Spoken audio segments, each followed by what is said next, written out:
साल पौष महिनाको 19 गते शनिबारका दिन कास्की पोखरा 27 निवासी दाता हाम्रो प्रताप रसाइलीको छोरी नानु रोशनी रसाइलको जन्मदिनका अवसरमा कृष्ण प्रणामी मन्दिर पोखरा 27 सयलाको पाखामा आफ्नो जन्मदिनको अवसर पारेर बच्चाहरूलाई बुढाबुढीलाई दान गर्नुभएको छ।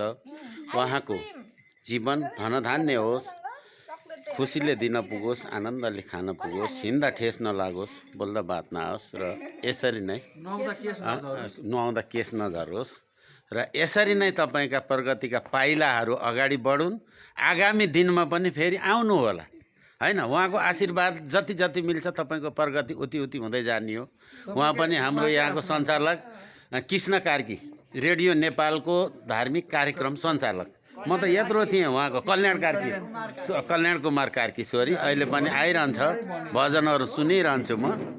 रेडियो नेपालको धार्मिक कार्यक्रम सञ्चालक उहाँ शारदा घिमिरे आफ्नो घर धितोमा राखेर यो आश्रम सञ्चालन चलाउनु भएको छ। उहाँ यसका लागि आफ्नो घर धितो राखेर ल सबैले उहाँको जन्मदिवस एकदम राम्रो होस्, फलोस् फुलोस्, सोचे जस्तै होस्, 100 वर्षको आयु होस्।